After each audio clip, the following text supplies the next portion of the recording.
Yes, welcome to our first panel for Coding Medieval World 6. We've had our keynote. This is our first of this format for this year. So this panel, which I just realized I've scrolled away from the bit that tells me what it's actually called. Is it Medievalisms and Mechanics? Yes, Medievalisms and Mechanics is focusing on the question of how we represent particular ideas about the Middle Ages through mechanics, mechanical design. Can often provide implicit truths in a game world, setting the boundaries in which players can explore, and laying down fundamental ways that a world model behaves. So our two speakers, a game developer and a historian, with kind of different focus points around medieval Britain, I think promises to be a really great discussion, having just been in some of the chats with both of them in the last sessions. I'm very excited for this.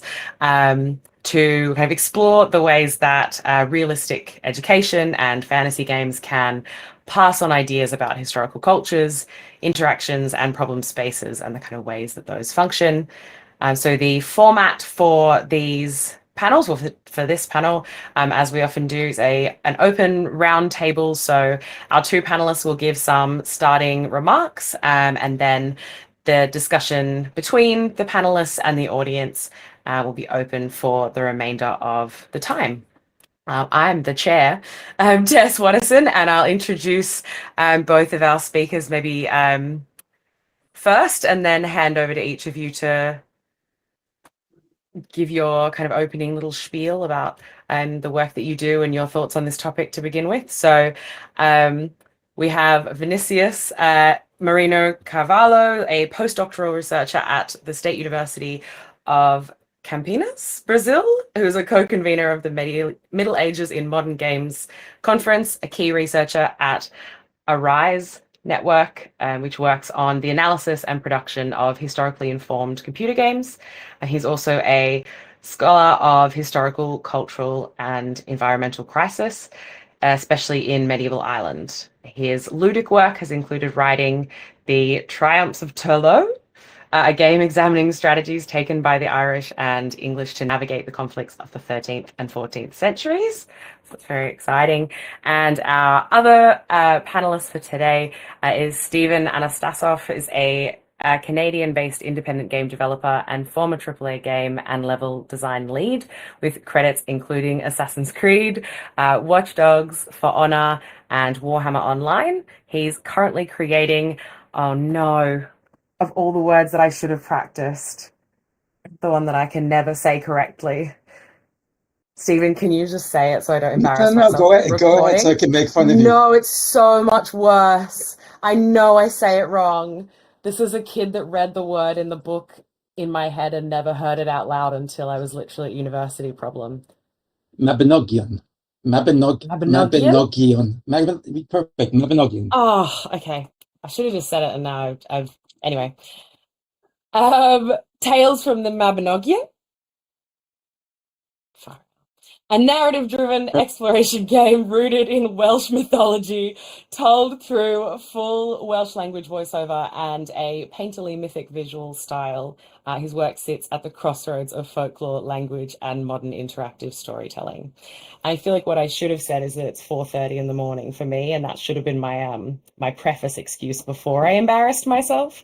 But I will hand over to both of our speakers now to give their introductory remarks for a little while before we get into some discussions and questions.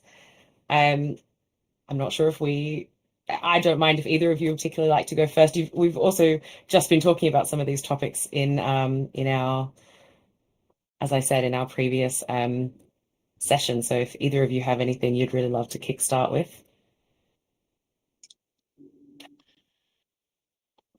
I will go for it, Stephen. this. Thanks. I'm not going to jump in. So Tess give very nice little introduction there. I'm very happy to talk about any of those things during the session. If you want to talk about my work in Assassin's Creed or For Honor, or even before that, I spent some years working as a writer for Games Workshop on the various Warhammer licenses. So I'm very happy to talk about any of those things. But I thought the most fun, interesting thing I could do right now is talk more about the project I'm working on right now. and show you a little bit about it, because that's a much better way to communicate what I'm doing than just telling you about it. A little bit of introduction, first of all. So Tales from the Mabinogion, it's a game about Welsh mythology. The Mabinogion is a text of Welsh myth, folklore, fantasy, religion for some people. It's a collection of stories. It was compiled in the 17th, 18th century, 19th century, mostly 19th century. But the stories themselves come from 12th century texts that were written down. It's very kind of diverse. It's a collection of different stories, very diverse in character and content. Even those stories, even though they were written down in the 12th and 13th century, they come from a much older storytelling tradition. So the stories themselves date back from 800 to even kind of, some scholars think some of the stories are kind of pre-Roman Bronze Age origins. So the game is drawing directly from those stories. It's taking several of those stories and doing a computer game interpretation of those stories. I think I'll just jump in and show you. Just to note first, this is not like a kind of carefully prepared presentation demo build. This is literally, I made a build last night. I checked it didn't crash. That's what you're going to see, warts and all. So there will be, there'll be bugs and glitches, and there's things missing. There's a lot of audio missing. There's some incorrect subtitle lines. There's all kinds of stuff, but live with it. What I'm going to do is just play through a little bit of the game, and then I'll talk about it a little bit afterwards and just explain some of what what I'm doing with that, what I'm trying to do with it. So I'll play through like a few minutes at the start of the game, and I'll just jump through a little bit to show you some of the other mechanics that there are later on. Let's hope this works.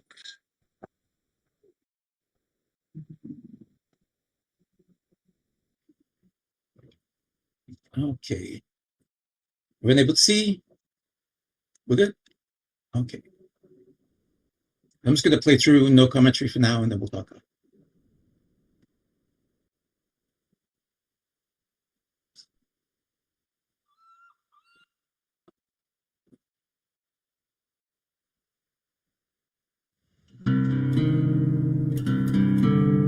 You hear the audio?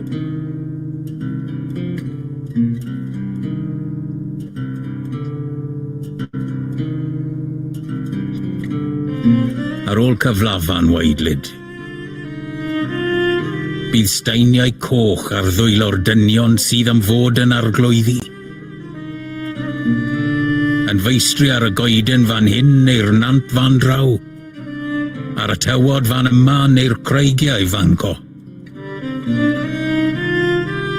All yr un brenin ddim reoli'r tir go iawn. Dim ond reoli'r bobl sy'n byw arno. Y tir. Does gan y tir ddim meistr.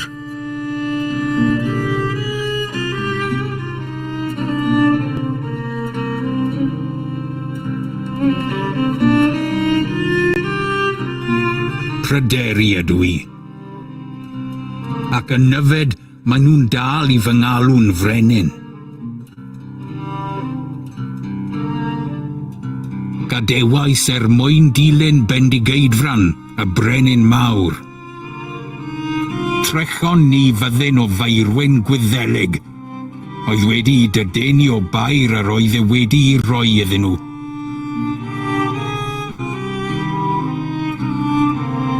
Roeson ni gorfffa ar glwyddi'r ddaiar. Ond dal I lefaru wnaeth a'i ben, gan fy annog yw glido yn ôl I ynys y cedyrn.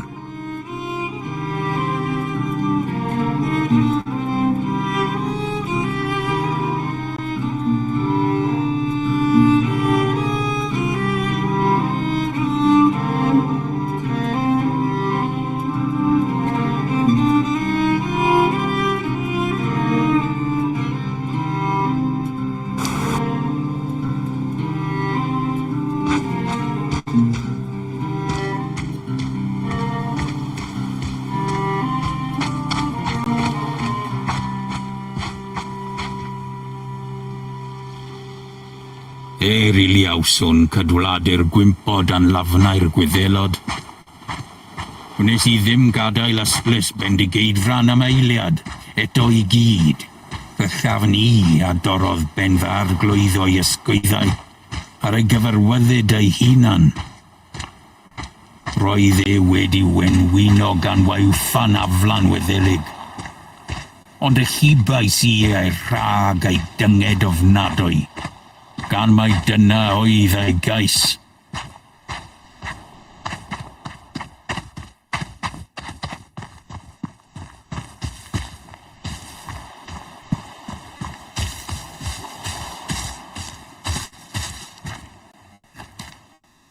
Mynodd ei ben fy mod i'n ei glido yn ôl I Lundain, ac ar ôl cyrraedd, yn ei gladdu mwyn i'w ledrith ein gwarchod ni rhag gorisgynwyr.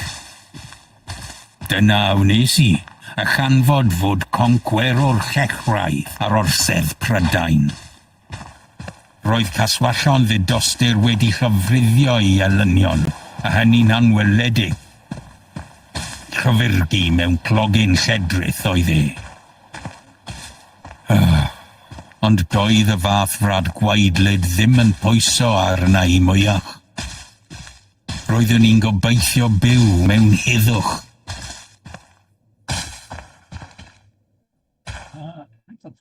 Skip ahead there. It's just the kind of very opening scene. Go a little bit further into the game.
Okay, I'm gonna pause there. I don't want to spend like the whole session just playing the game. There's enough to get like a good idea of what's going on. So I'm just gonna go a little tiny bit. Well, not because I accidentally quit.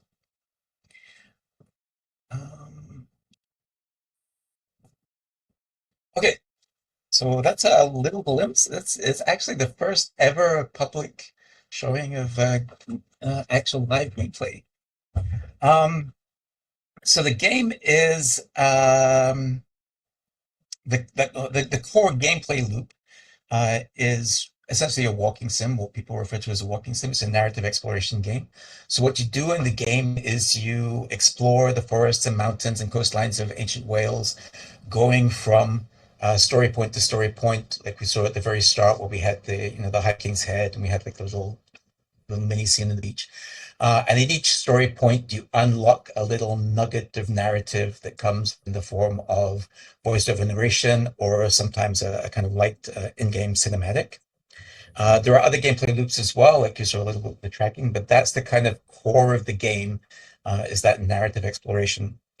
So it's inspired by games in terms of gameplay, by games like Dear Esther or Firewatch, or the first tree, games where that is the core experience. The core experience is exploring the map, going from point to point and unlocking narrative.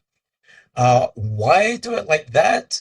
The main reason is to tie into the kind of historical storytelling tradition that these tales come from. So, the origins of the tales are from an oral storytelling tradition. So the core experience felt like it should be oral storytelling, right? The core thing that the player should be doing to engage with this kind of tradition is listen to a story being told. And that kind of walking sim structure seemed like the most kind of rational way to do that. Which, of course, also, you've noticed the game was entirely in Welsh. That's the reason for doing the game in Welsh. Again, to kind of tie into, to integrate with this kind of like very old tradition. The stories were told in Welsh, so let's tell them in Welsh. The very start there was completely linear, like the first little bits that were completely linear. After that, it does open up to kind of give the player a little bit more sense of agency, so that you want this kind of oral storytelling, but it needs to be gamified at least a little bit. You want to make use of the medium. So give the player some agency. They're becoming an active participant. They're going around, they're actively searching out the story points. They're the ones launching those little nuggets of narrative. It's not just being fed to them passively. So, like what you saw with the tracking there, it's a more open world section. The game is not fully open world, like I don't have the resources to do that. It's kind of like these sort of semi-open sections linked together to allow the player to explore. I also showed a little bit of the tracking mechanic there. So it's not a pure walking sim. There are other things to do than just going to these story points. There's a kind of very light combat mechanic. There's a mechanic where there's like an enchanted fog that chases the player around the map, and there's tracking. The tracking one I thought would be an interesting one to show, because I think there's some points that people will find relevant here. There's two reasons for having the tracking mechanic in the game. The first is purely gameplay. If you've got any kind of open space and you're expecting the player to go somewhere, the player needs to know where they need to go and that they need to go there at all. If a player gets lost, they need to know what they should be doing. So this is kind of a way to address that problem. Animals can be tracked. There's various kind of natural and supernatural animals in the world that can be tracked, and they will lead you to important places you need to go. So it kind of replaces what in many games would be a mini-map, or mini-map and quest log is kind of like the standard way in games of telling players where they need to go. It replaces that. Which is something I really wanted to steer away from. I didn't want to have this kind of UE intensive, sort of very gamey ways of steering the player. I wanted it to feel more natural and integrated. So the first reason of having the tracking mechanic is that kind of purely gameplay. The second reason is narrative. So this exactly what I just described there, where you have character sees an animal, follows the animal leads them to somewhere, into danger or into adventure or into towards a great vision. This is kind of like a standard motif in Welsh mythology and Celtic, probably in mythology in general. This motif comes back often, but it's particularly prevalent in Welsh mythology and in the stories of the Mabinogion. There are multiple places where this happens, where a character follows an animal and takes them to a narratively important situation. So when you have like a motif that's recurrent there and important to the narrative and important to the storytelling tradition, it feels like those kinds of motifs are what should be aimed to be captured mechanically as well. So that kind of nicely coincided with those two different reasons for having the tracking mechanic. I'll say a little bit more about the story as well. There are parts where I follow very, very closely what happens in the source material. So the opening cinematic there it's directly the events from one of the stories. It's the end of a story called The Second Branch, or usually referred to as the second branch of the Mabinogi. It's not the same text. We've rewritten the actual, the words that you hear, but the events are exactly lifted from the second branch.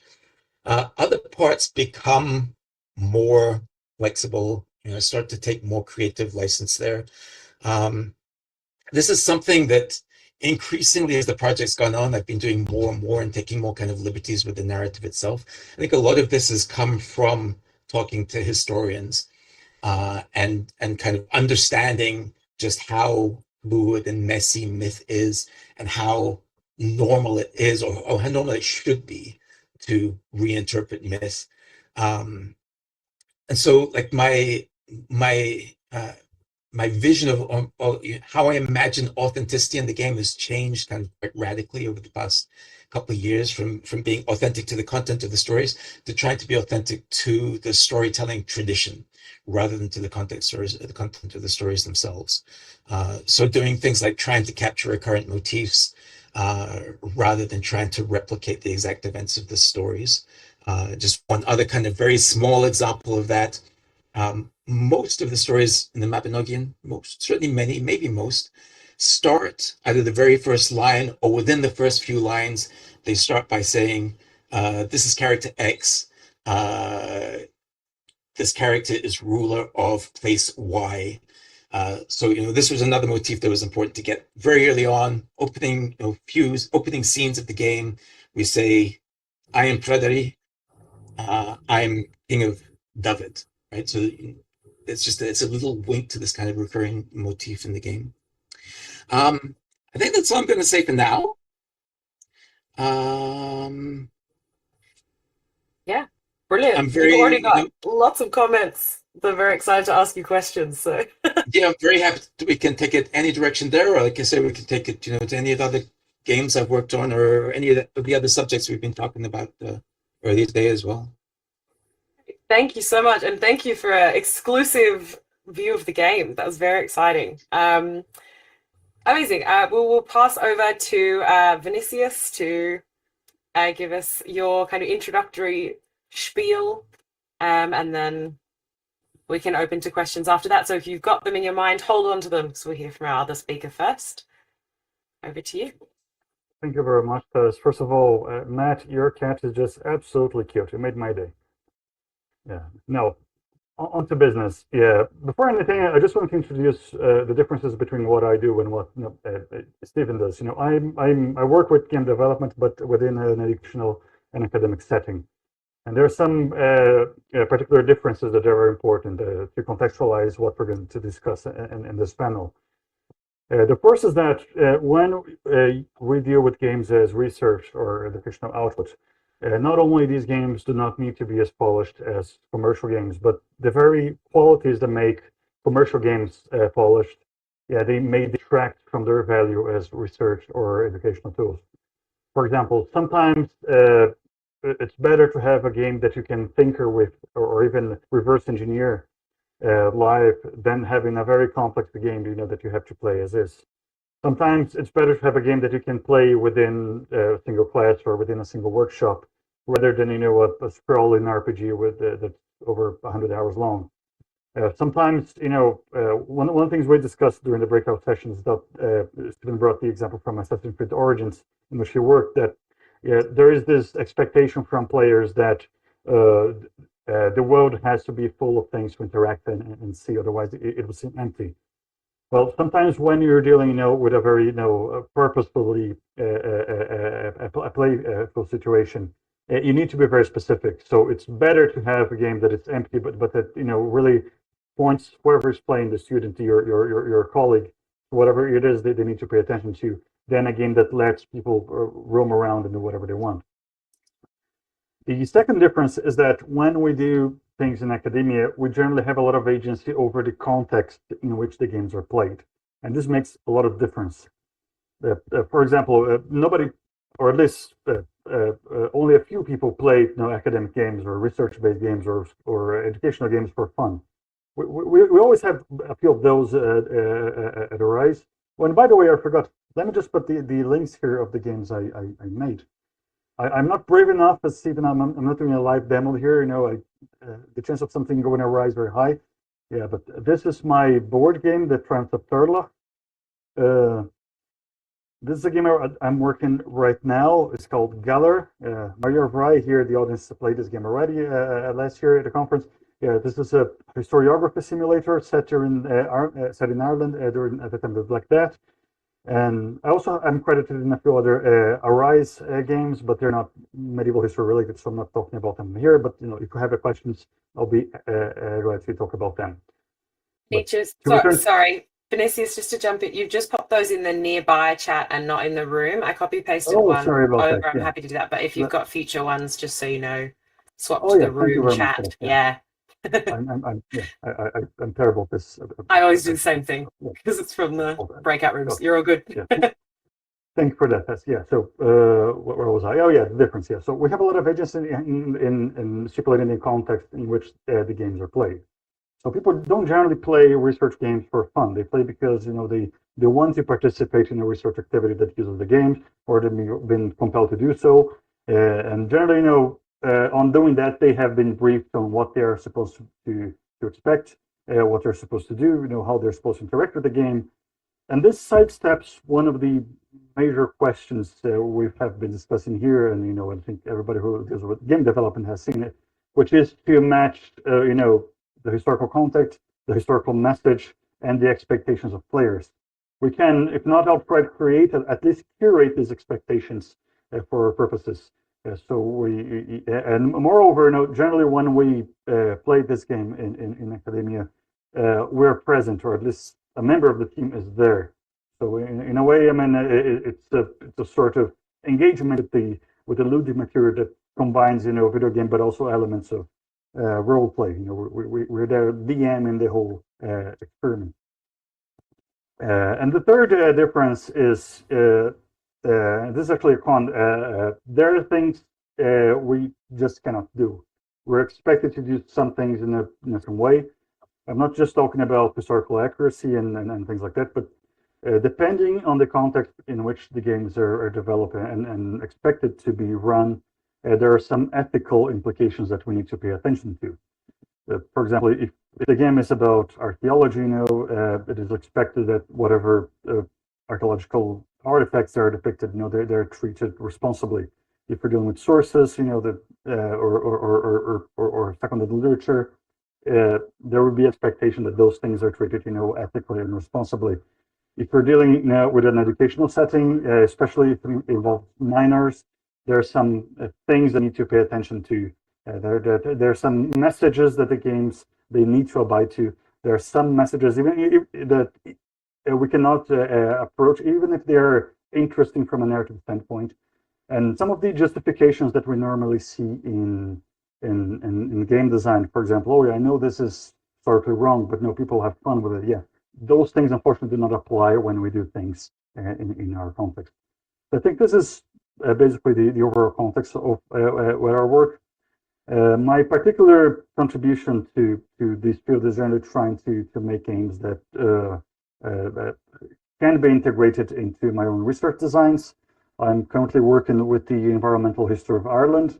So the two games I've making and the games I plan to do in the future are all related to that. And one overarching project which I'm trying to get funded, if I do get funded, they're probably going to start either next term or at the beginning of next year.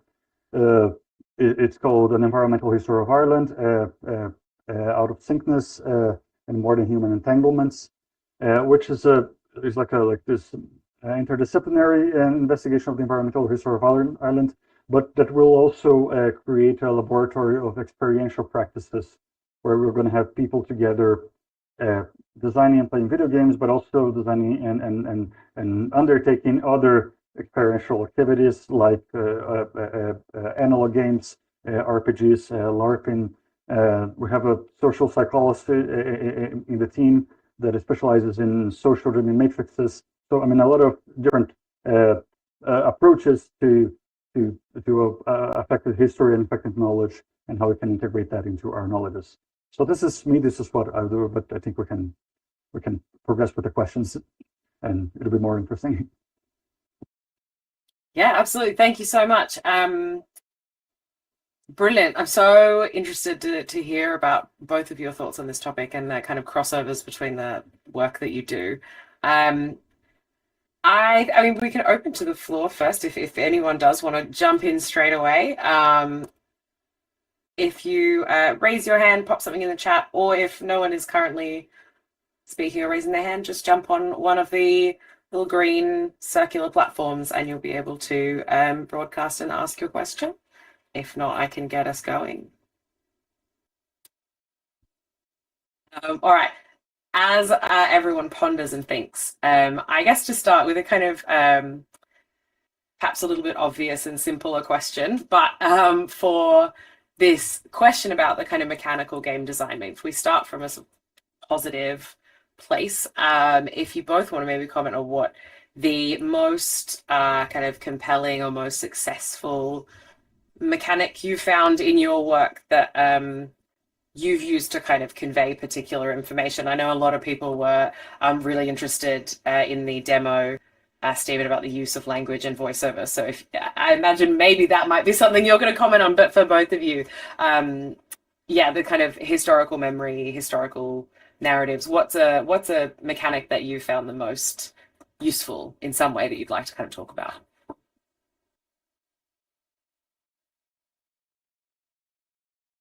Stephen, do you want to jump in? Because yeah. It's just it's a really big question. It is. I mean, that's the whole question about panel, I suppose. I'm throwing it to you like it's an opening question, but choose one thing that you found interesting or useful, I guess, as a starting point. So I guess I'm gonna go back a little bit and not talk directly about tales. I'm gonna talk a little bit more about assassins. It's not kind of specifically mechanical, but that was the first time that I worked with historians, right? On Assassin's Creed projects, you have a history, well, usually a history team, sometimes it's a single person, a little history team, who are there as historical references, right? So when you have questions, you address them to that team. And it's the first point that I kind of started. It's an important moment because it's when I started thinking about history in terms of games, right? And how to use history in terms of games. And ultimately, it's a very, very different way of working with historians than I do now. In Assassins, it's like the team is there to provide a service. That they're there to answer questions, right? They're there so that you can say, like, I'm building this street in 19th century London. What should this street look like? And they're there to answer it, right? And they provide references and sketches and diagrams. And because they're paid to answer questions, right? They're paid to service the devs, which is not at all the way that I work with historians now. The way that I work with historians now is really very much kind of discursive and much more how kind of, I think it's probably not people normally interact with historians, right? The historians are usually in academia not there to furnish answers. In fact, generally the ones that I work with hate answering questions, right? You ask them, the answer to every question is, it depends. But at getting there, I had to go through that Assassin's Creed state to get to the stage where I'm at now to be able to appreciate why that's the right answer to give. That history, even factual history, is fluid and interpretive and messy. And when you're dealing with something, what I have here is not even history, right? It's mythology. It's even more fluid, and kind of understanding that that's the way that things are. I'm kind of really drifting away from your question now, Tess. But, that's okay. I mean, I think that brings up its own set of more kind of things we could follow on. You're welcome to add to that. Otherwise, I can pass over and see. We can explore more later if you want to, but let me hand over to Vinicius after completely not answering your question. Okay, I think I have two picks for that. One is from my recent game, Galler. This is a game that it's all about how people try to make sense of environmental phenomena throughout the ages. So, it goes from the medieval annalists who compiled annals talking about these things, and also from contemporary historians who use these annals to make their thesis about what's going on in the world. So it's all about these layers of storytelling piling up one atop another, and try to raise questions about how these does justice, to the whole ecological weave, and what does it mean, to live in a world that it's not just about humans. But one of the things I wanted to do in the game is to start without humans. So the first chapter, which is the one that's currently available for playing, it basically has an avatar that's not a human person. It's like if the ecological weave itself woken up and started to witness what humans are doing. And I struggle a little bit to see how I could implement that, because that flies in the face of everything we think about agency in games. How am I going to make an agent that it's not even a human being? How am I going to stipulate choices or goals for that? And one of the things I eventually settled on that I think worked well is I adopted like a poem-like structure. Yeah, that worked like an experiment in found language. As we are witnessing things, it's like we're picking words from the little satchel, and we start to compile messages which sort of tells what we're saying. And this required a lot of probability. Yeah, it was a pain to write this first chapter, because even though it isn't that long, the amount of permutations I have to put in was great. But I think it really gave a particular vibe that if I had tried to approach this through a more traditionally narrative sense, I wouldn't have gotten at the same point. And from the first Triumphs of Turlough, I think this is an interesting game, because when I think about it in hindsight, I don't think there's any good mechanics in this game. I mean, everything was a pain to write, because this was a game that actually started as a computer model, an agent-based model, which wasn't supposed to be fun. And I had to, now I have this model that accurately represents what we know of this economy, of this society at this point in time. But how do we make this fun? And I don't think the game quite accomplished that, but trying to work that out was pretty hard. But one thing I learned by doing this is, this is also an environmental history game about the Little Ice Age, which, for those of you who might not hear the term, this refers to a climate regime, that's characterized by very unstable weather, not necessarily a global cooling, but it was a period in time from the 15th to the 18th century where we have a very unstable climate in certain parts of the world, including Northern Europe. And it's about how this would affect people in Ireland at this time. And I originally tried to implement this by using probability. I had an event deck in which world states could be drawn and affect what was happening. But originally I tried to set the probabilities of this deck to what was historically the case, which means that most of the times nothing would happen. Sometimes something would happen, and in some very rare occasions, something would trigger this chain reaction and eventually provoke a great calamity or a crisis or something like that. But I didn't realize until I started playtesting that this meant that during most of the runs, people would experience absolutely no word change, because they just draw blanks. So I said, okay, I need to approach this from a different way, to translate systems into a game. I can't just be accurate. I need to be exaggerated. I need to apply some game design hyperbole here, make things really evident, which is something, Jeremiah McCall, a game educator, is always quoting John Dewey on this, the idea that, to teach something is to crystallize something. And I think this is one element of having to translate those systems into game mechanics that we need to pay attention to. Sometimes we need to make things much more exaggerated and superlative than they were. Can I just jump back in again, Tesca? Just thinking Absolutely, about it. yeah. Just thinking about it more, with a few more minutes to think about it. I think it's worth kind of bringing up the language in the game entails. Because it's not something people think of as a mechanic, right? Language is it's a layer, it's localization that you slap on at the end, right? That's what language is. But in Tales, that's fundamentally not the case, right? It's a foundational design decision, right? It's about shaping the player experience. It shapes the player experience in the same way that music or art direction or game mechanics do, right? It's about making the players feel something specific rather than about communicating the information to them. And it's something that you don't see enough of, is exploration of different ways of creating player experience, right?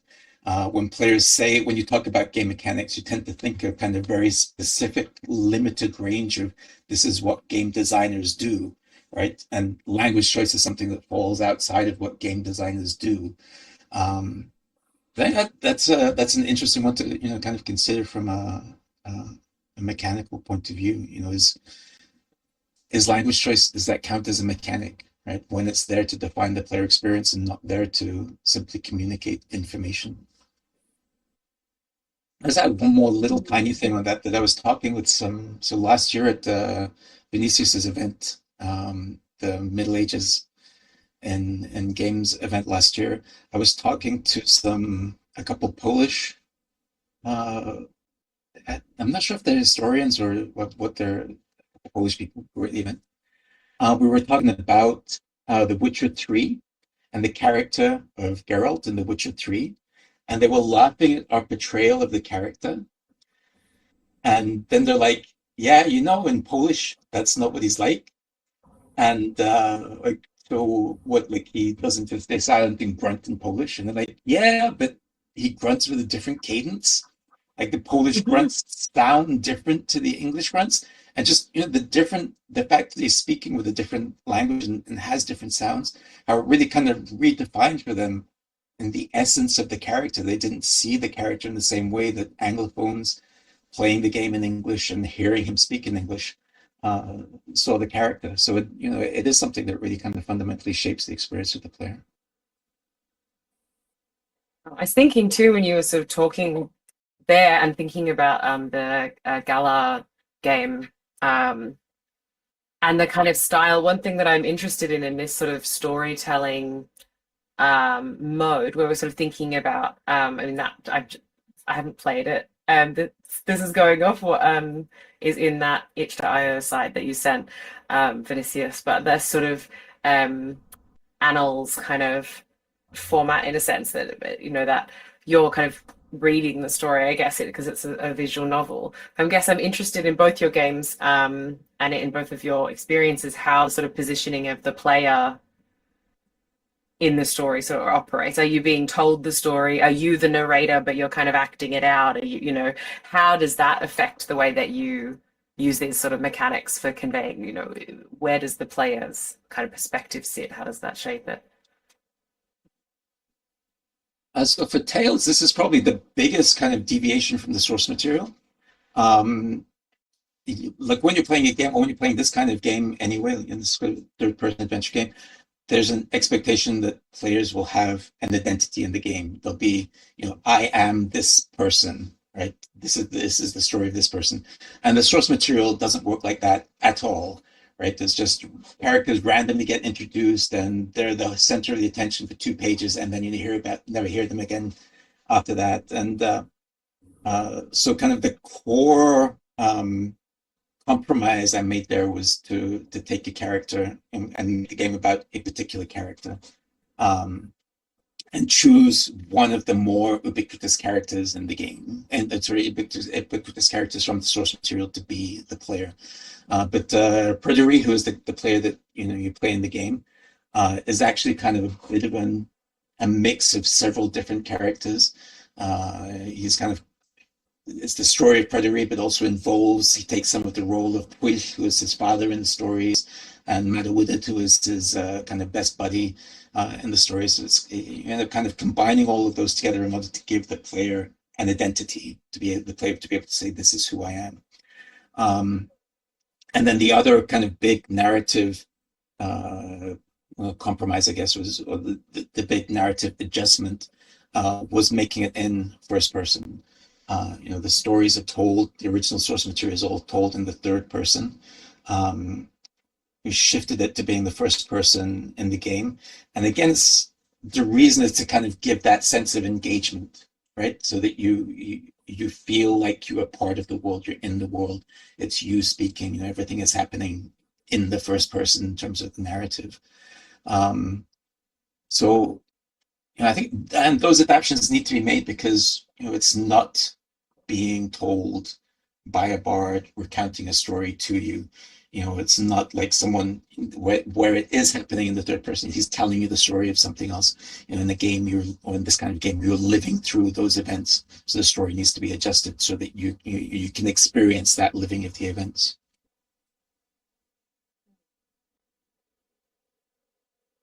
Well, thanks for the question, as I think I have a lot to add to this. Yes, so this is something that, you know, I have put a lot of thought on, and also is something that we at Arise generally put a lot of thought on in the games, who the player is going to be, because this touches upon the ethical issues that I mentioned. Depending of our choice of player, you know, it raises the question of whether, you know, that person is, you know, is an appropriate observer to that situation, or if there's some problematic issues that, you know, perceiving the game through these particular set of eyes and bows. So, for example, we have a game called The Last Banquet in Herculaneum that is. Did I do it right this time? Okay, well, this is a game set in ancient Rome during the eruption of Mount Vesuvius, and the lead designer Alex Martyr wanted the main character to be a slave. So there are a lot of questions that is brought up. You know, I mean. If you're doing this in a Brazilian context, people have an image of what slavery is that may not match what slavery was in ancient Rome.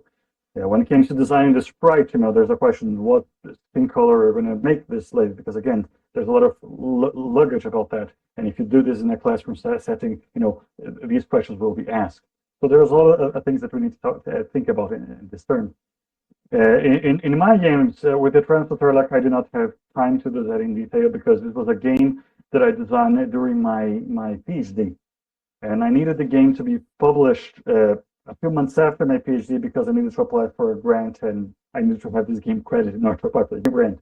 So the rule book of the game is very matter of factly. You know, it's very, this is the game, you are a king, you need to do this.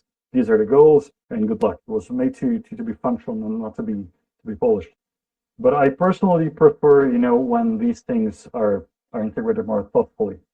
For example, I'm really a big fan in cases of board games and tabletop RPGs, where the rule books they're also worked out as paratext. You know, sometimes there are short stories in there. Sometimes, you know, they're like letters or, you know, diegetic material. Sort of puts you, you know, in the mood and in the minds of these people.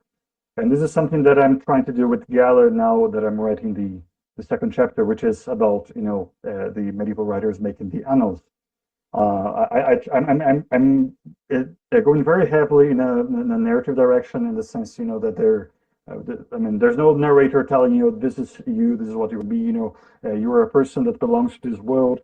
You have a profession. I mean, you have some social standing, and the people who will be talking to you, who will be explaining what you're going to do, are people who also have a stake in this world, who also have relationships with you and one another. It is very hard to write like that. I mean, it's very time consuming.